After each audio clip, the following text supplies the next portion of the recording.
Hello everyone, welcome to my YouTube channel Way of Literature. Today I am talking about William Shakespeare first poem From fairest creature we desire increase. Poem start करने से पहले poet की हम short biography देख लेते हैं। William Shakespeare का birth 26 अप्रैल 1564 को हुआ और उनकी डेथ 23 अप्रैल 1616 को हुई। ये लिटरेचर के famous dramatist, poet and actor रहे हैं। इन्होंने लिटरेचर में बहुत अच्छी अच्छी राइटिंग्स लिखी है, जिसमें 37 प्लेज लिखे हैं और 154 सॉनेट्स। इन सॉनेट्स को इन्होंने 3 पार्ट में डिवाइड किया है। उसमें फर्स्ट है फेयर यूथ, जिसमें सॉनेट फर्स्ट से लेके 126 तक के सॉनेट्स आते हैं। सेकंड द डार्क लेडी, इसमें 127 से 152 तक के सॉनेट्स आते हैं। और लास्ट पार्ट है द ग्रीक सॉनेट, जिसमें 153 और 154 सॉनेट आते हैं। Now I am talking about our poem from fairest creature we desires increase. ये शेक्सपियर की फर्स्ट सॉनेट है जो फेयर यूथ पार्ट में आती है। इस सॉनेट को 1609 में थॉमस थोर के द्वारा पब्लिश करवाया गया था। इस पोएम में स्पीकर के द्वारा एक अननेम्ड यंग मैन को एड्रेस किया गया है, जो पार्ट फर्स्ट फेयर यूथ में आता है। यह 3 लाइन पोएम सॉनेट है, जिसमें 3 कॉटन और 1 कपलेट है। इस पोएम को आयम्बिक पेंटामीटर में लिखा गया है। इसकी राइमिंग स्कीम है ABAB, CD EF GG। Sonnet first, From fairest creatures we desires increase by William Shakespeare।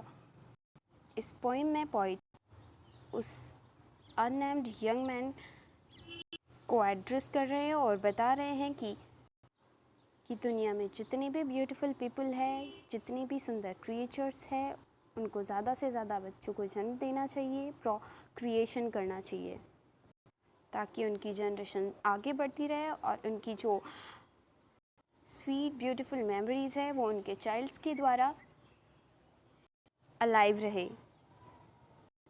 So guys, without wasting time, I must start line by line explanation of this poem. From fairest creatures we desires increase। इस दुनिया में, इस अर्थ पर poet बताते हैं, poet यहाँ पर first line में बताते हैं कि इस अर्थ पर जितने भी फेयरेस्ट क्रिएचर है, जितने भी ब्यूटीफुल अट्रैक्टिव पीपल है, उनको ज़्यादा से ज़्यादा प्रोक्रिएट करना चाहिए, ज़्यादा से ज़्यादा बच्चों को जन्म देना चाहिए। That thereby beauties rose might never die। ताकि उनकी जो ब्यूटी है, जो अट्रैक्टिवनेस है, वो कभी भी ख़त्म नहीं होगी। But as the reaper should by time disease। Reaper से यहाँ पे मीनिंग है पका हुआ और डिसीज़ का मीन्स है डेथ। अब पोइट यहाँ पे बता रहे हैं कि जो मैच्योर पीपल है वो कभी ना कभी या कोई एक दिन जब वो ओल्ड हो जाएंगे तब उनकी डेथ हो जाएगी। His tender here might bear his memory। Tender here से यहाँ पे मीनिंग है ग्रोथ ऑफ जनरेशन से, बियर का यहाँ पे मीन है आगे ले जाने से, और मेमोरी का मतलब है ब्यूटी से। अब हम दोनों लाइन को एक बार साथ में समझते हैं कि जो मैच्योर पीपल है वो कभी ना कभी ओल्ड होंगे और उनकी डेथ हो जाएगी, लेकिन उनकी न्यू जनरेशन के ज़रिए उनकी जो मेमोरीज़ है, उनकी ब्यूटी है, वो ग्रोथ करेगी और अलाइव रहेगी। तो यहाँ पे जितने भी ब्यूटीफुल क्रिएचर्स हैं उनको ज़्यादा से ज़्यादा प्रोक्रिएट करना चाहिए, बच्चों को जन्म देना चाहिए, ताकि उनके ज़रिए उनकी जनरेशन से उनकी ब्यूटीनेस आगे रहे। But thou contracted to thine own bright eyes। thine से यहाँ पे मतलब है तुम्हारा। अब पोइट यहाँ पे उस यंग मैन को एड्रेस करते हुए कहते हैं कि यहाँ पर इस अर्थ में जितना ज़्यादा तुम्हें प्रोक्रिएट करना चाहिए, उतना ज़्यादा तुमने अपनी ब्यूटी को लिमिटेड रखा हुआ है। जब भी तुम अपनी आइज़ में देखते हो तो तुम अपनी आइज़ की सुंदरता में, तुम अपनी आइज़ की ब्यूटीनेस में इतने खो जाते हो कि तुम वहीं तक सीमित रह जाते हो। Feedest thy light, flame with self-substantial fuel। Light का मीन यहाँ से ब्यूटी से है, फ्लेम का मीन है फायर और फ्यूल का मीन्स है ईंधन। अब पोइट यहाँ पे बता रहे हैं कि तुम अपनी खूबसूरती की उस आग को तुम्हारे तक ही सीमित रखिए, उसको डिस्ट्रॉय कर रहे हो। Making a famine where abundance lies। Famine से यहाँ पे मतलब है अकाल से। जहाँ पर ब्यूटी की जो अबंडेंस रहती है वहाँ तुम फैमिन ला रहे हो, अकाल ला रहे हो। जहाँ तुम्हें तुम्हारी ब्यूटी को फैलानी चाहिए वहाँ पर तुम ये कर रहे हो, अपनी ब्यूटी को सफिशिएंट ही रख रहे हो। लेकिन जबकि तुम्हें अपनी ब्यूटी को फैलाना चाहिए और ज़्यादा से ज़्यादा प्रोक्रिएट करना चाहिए। Thyself, thy foe, to thy sweet self too cruel। foe से यहाँ पे मीनिंग है एनिमी से। अब पोइट यहाँ पे कहते हैं कि तुम ये सब करके अपने खुद के लिए एनिमी का काम कर रहे हो और तुम्हें देखकर ऐसा लगता है कि तुम खुद के साथ में बहुत क्रूअलिटी कर रहे हो। Next, Thou that art now the world's fresh ornament। Poet यहाँ पे कह रहे हैं कि तुम्हारी जो ब्यूटी है वो बहुत ही ज़्यादा फ्रेश है, तुम इस पूरे वर्ल्ड में बहुत ज़्यादा अडोरेबल हो, बहुत ज़्यादा ब्यूटीफुल हो। And only herald to the gaudy spring। Herald का मीनिंग है यहाँ से अग्रदूत या फिर कोई सूचना देने वाला। गॉडी का मीन्स है ब्राइटनेस।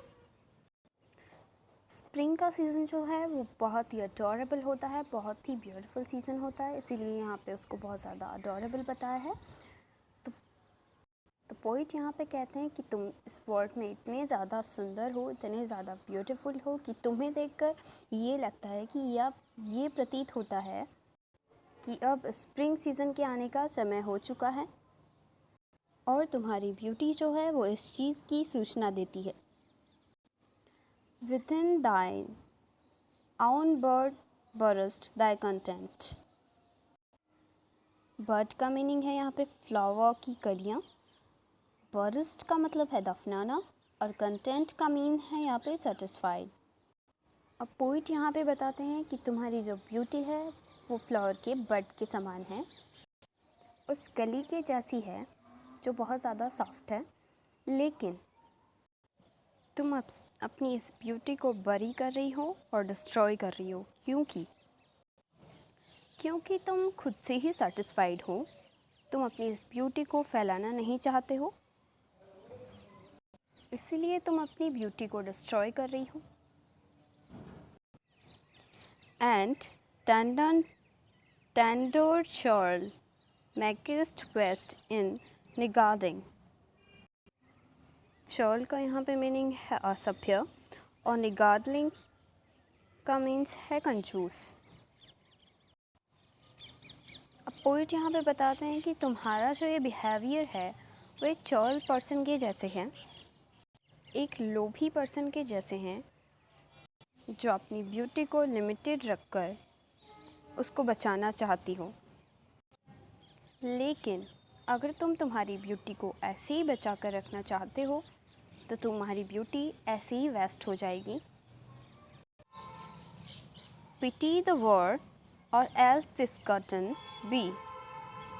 अब पोइट इन लास्ट की 2 लाइन्स में कहते हैं, ग्लटन से मीनिंग है भुक्खड़ से, कोई भूखा पर्सन, कि तुम इस संसार पर थोड़ी दया करो, अदरवाइज़ ये वर्ड तुम्हें उस ग्लटन पर्सन के जैसे याद करेगा जिसने उस हिस्से को खा लिया जिस पर इस दुनिया का पूरा हक था या अधिकार था। To eat the world's due by the grave and thee. यानी पॉइंट इन 2 लाइन्स में बता रहे हैं कि तुम इस वर्ड पर थोड़ी दया करो, अदरवाइज़ तुम्हें ये जो वर्ड है वो इस तरह से याद करेगा जिस तरह से एक ग्लटन पर्सन है जिसने उस हिस्से को खा लिया जिस पर पूरे वर्ड का जो अधिकार था। यानी कि जिस ब्यूटीनेस पर इस पूरे वर्ड का अधिकार था उसको तुमने नष्ट कर दिया है।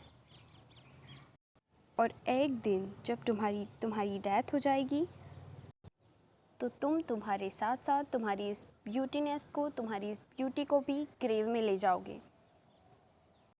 इसीलिए जो मैं कह रहा हूँ उसे सुनो, अपनी जो ब्यूटी है उसको सफिशिएंट मत रखो और उसे फैलने दो। Guys, I hope you understand of this poem explanations. अगर आपको पोएम पसंद आई है, अच्छी लगी है तो प्लीज़ इसे लाइक करें, शेयर करें और कोई भी क्वेरीज हो तो कमेंट करें और प्लीज़ मेरे चैनल को सब्सक्राइब करें। Thank you so much for watching.